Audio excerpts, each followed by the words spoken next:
Hey folks, and welcome to Truck King. By now, I don't think this vehicle needs much of an introduction. This is the Ineos Grenadier, and it has to be one of the most unique SUVs on the market today. What is it designed for? Going off-road and having adventures. And that's what we're gonna do in this video. We're gonna hit our trails, find the mud, rocks, and water, and really put this thing to the test.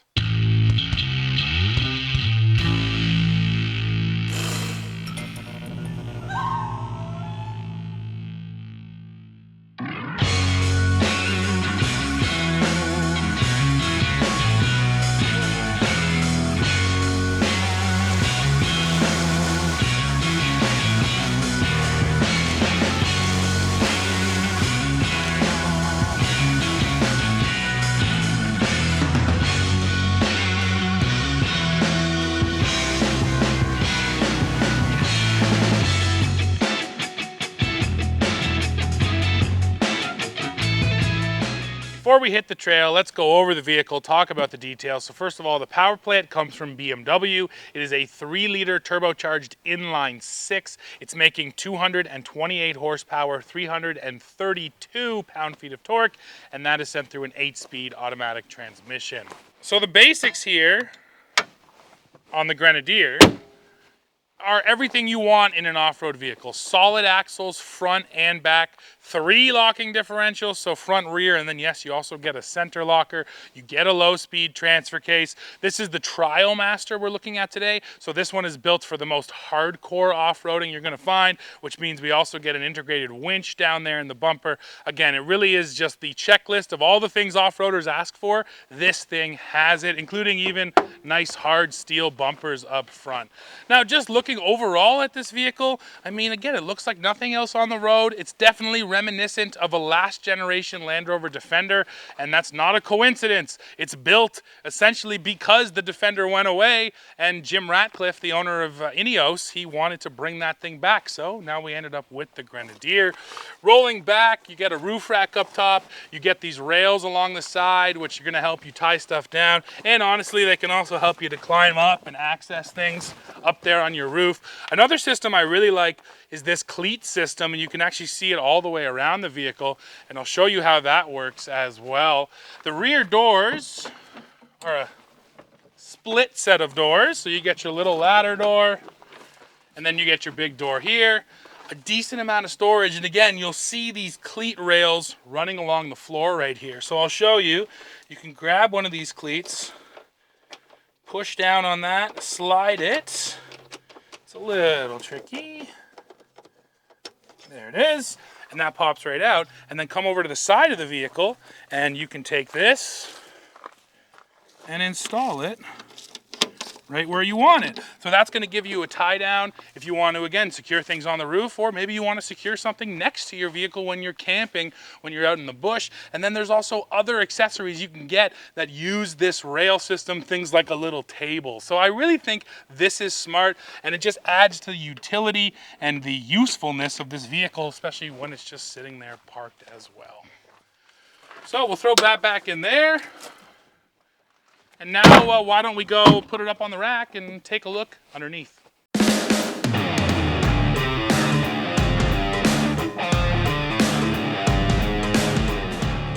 Now that we're up on the rack, I like to start by looking at the front tow hooks. So they're up here, very exposed, easy to get to. There's 2 of them, and I like that. And this is my magnet, and like I mentioned to you, that front bumper is steel. And you'll see here, there's a beautiful overlap from the front steel bumper to this front steel skid plate. That's excellent. There's no gap in there, and I really do appreciate that. Now, somebody before us has taken this Grenadier off-road. You can see the skid plate's already taken a beating. Here's one of the bad parts of steel. You can see where it's gouged. It's already starting to rust, so that corrosion definitely starts quickly after you gouge into that.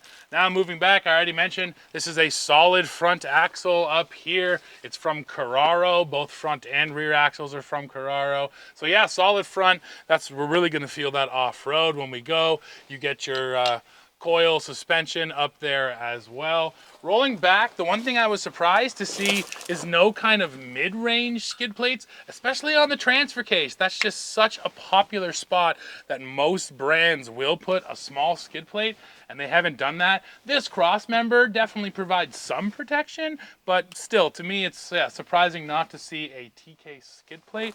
Looking over here, we do have a nice big skid plate on the fuel tank, and that is steel as well. So I do appreciate having a strong fuel tank skid plate in the back. Once again, solid axle. And then the one skid plate, which is kind of unique, is at the very back here. Another steel plate, so if you do come off an obstacle and sort of drop onto your rear end, that's going to eat it up, and it's also protecting your exhaust up in there as well. And then of course no spare tire underneath because it's hanging back there on the door. Let me show you the camera here in the Ineos, and there is only one. It's not like it has a 360-degree camera. You put it in reverse, and that's the view you get, just kind of peeking out from underneath that spare tire. And I have to say it's not a very nice looking camera. It's not very good resolution or high quality. It is nice to have the parking sensors there too, but at this price point, with the things that this vehicle is competing against, I'm surprised it doesn't have more cameras and just a better looking camera. I'm backing up towards a tree now so you can see those parking sensors work a little bit. So yeah, handy to have that, but outside of that, yeah, not really a groundbreaking system by any means.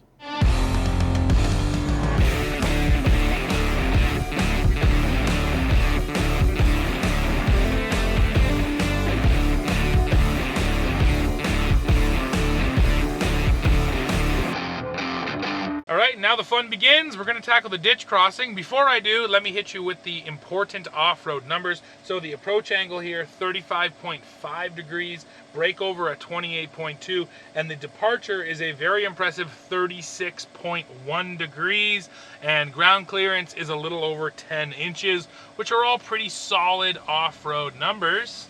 And they are important when you creep into this ditch, especially approach angle, to make sure your bumper gets up and over these walls of dirt.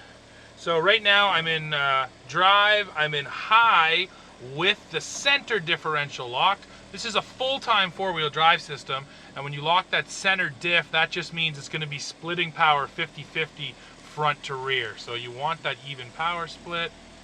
Creeping in here now.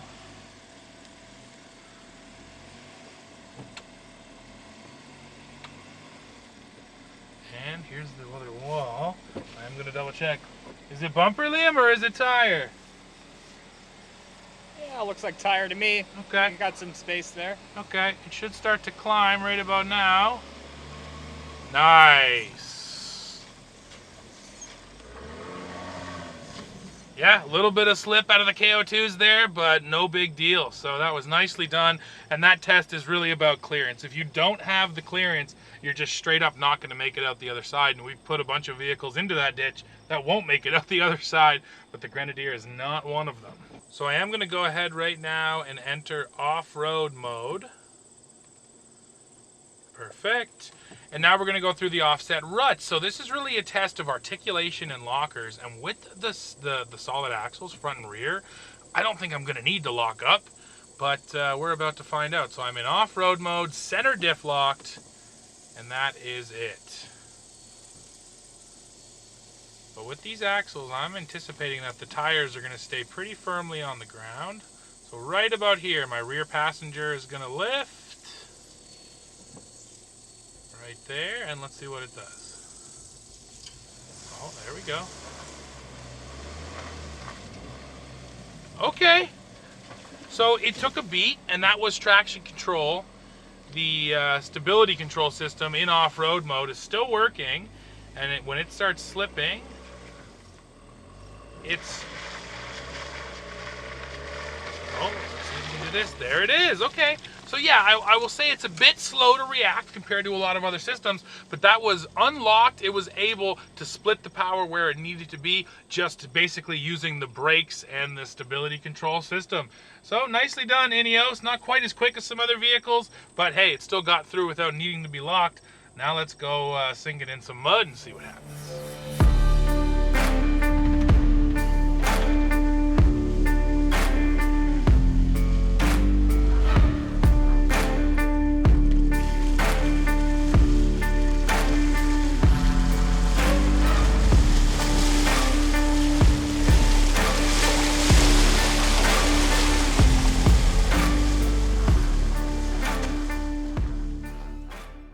right, time for the mud and more importantly the water. So I do want to use the wading mode here.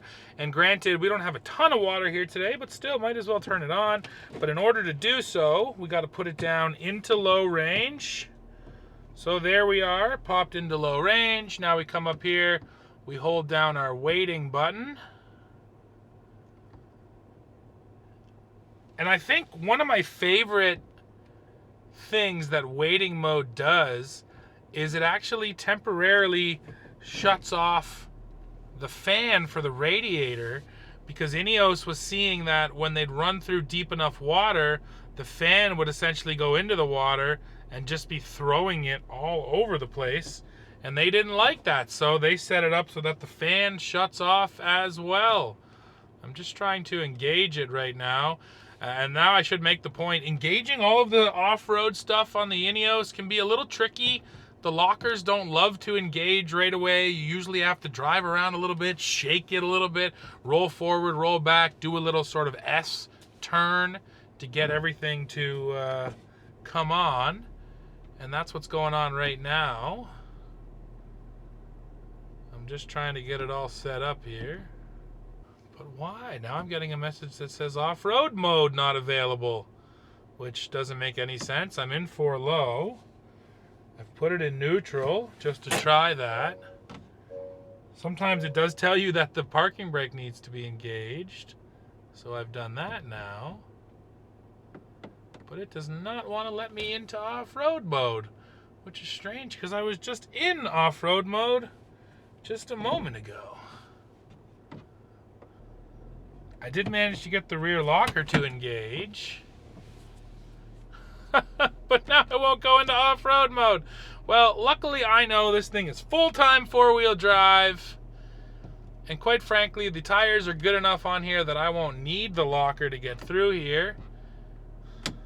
So, let's just run it like that. Rear locked up, not in off-road mode because it doesn't want to go in for me. But I'm still quite confident we're going to make it through here, no problem. Let's go. Yeah, clearance felt good dropping in. The thing with this BMW engine, the power sort of on road in the high range, it doesn't feel overwhelming whatsoever, but the low end is really good, and I'm in low range as well. Oops, there's a rock. And I'm in low range, and yeah, you just dig your foot into it just a tiny bit, and it does feel like it has this low end grunt. Now I'm gonna come up the hill here with these rocks, and I'm probably gonna kiss at least one of them. Oh, yeah, rock on skid plate there. Rock on skid plate there. Well, there you have it. It walked right through there.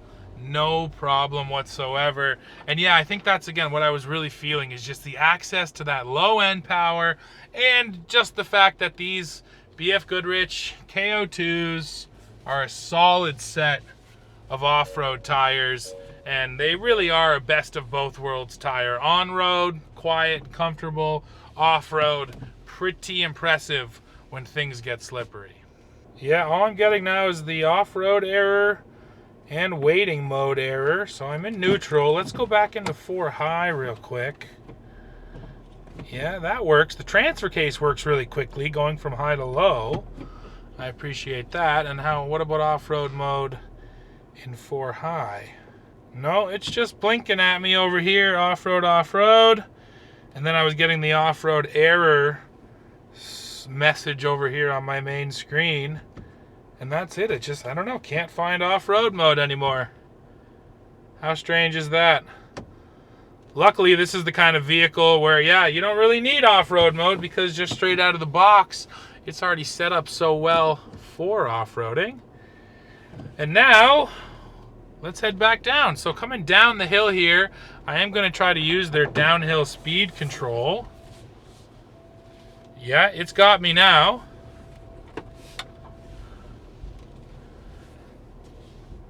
A little quicker than some other systems, but you know what? Pretty quiet, pretty controlled on the downhill descent. And probably going to kiss the skid plates again. We'll do it as gently as possible. Hello, there's some rocks.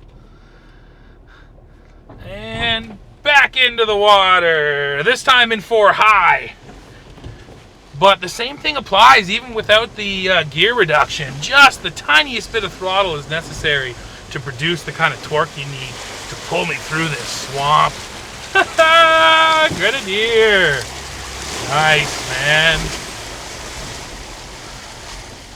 It feels solid, and we'll do a little bit of on-road later, but I will say, when you're on-road with this thing, it definitely feels very odd compared to all other SUVs of this kind. But once you get it off-road, you realize very quickly, this is what it was designed for. This is the environment they intended it to be in, and you kind of have sort of loose steering, a kind of loose suspension. Out here, though, it feels great. It feels like it's in its natural environment. The suspension is soaking everything up. It's doing its job exactly like it was designed to, except for the fact that it won't go back into off-road mode. But yeah, outside of that, all good. Now let's move on to the left hook.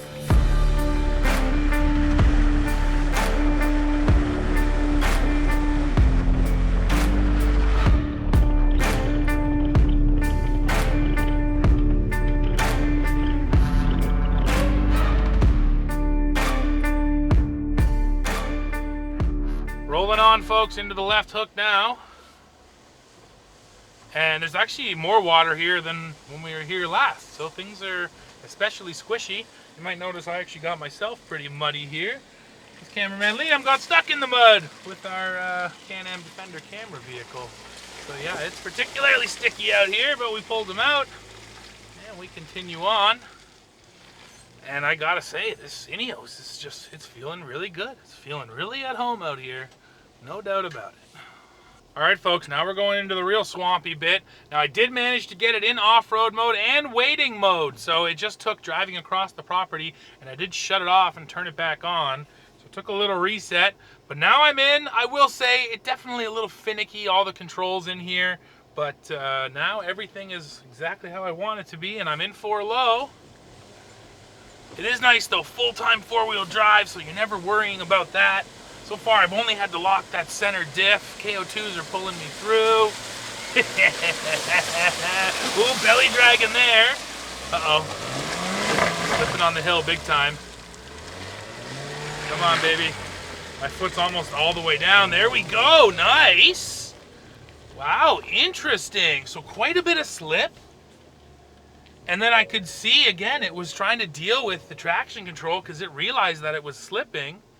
And then suddenly, it felt like it cut my power, realized I needed the power, and then gave it all back to me. So, sort of like in the ruts, the brain that's working in the background takes a moment. It's not instantaneous. It's not as fast as some of their systems I've felt, but it's doing a good job. The fact that it kind of figured out what to do on that hill, yeah, that was pretty decent.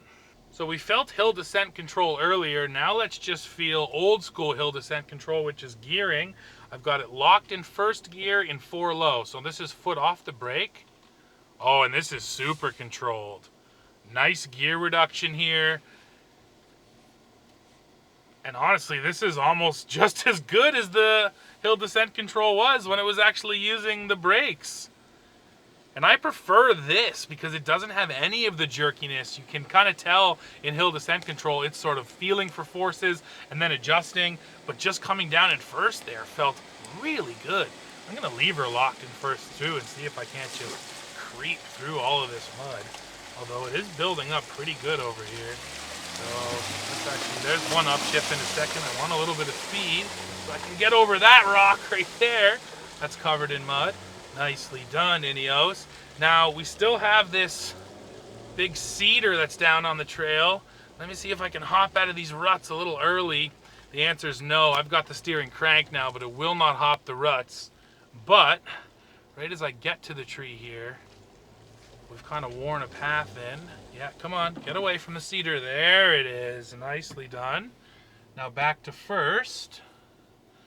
As we creep over this down pine tree, we got some work to do back here. Trail management work, but it does actually make it more fun and a little more interesting. Nice, so yeah, the tires weren't enough to overcome those muddy ruts. Not a lot of tires are, honestly. Usually it's just mud terrains or the kind of tires you find on ATVs and side-by-sides. But I'll say it again, outside of that, this thing feels like it is at home. It feels like it's doing what it was designed to do, and it's doing it pretty well. So we've made it through the thick, kind of technical stuff. Now we're out here just sort of cruising on the main trail.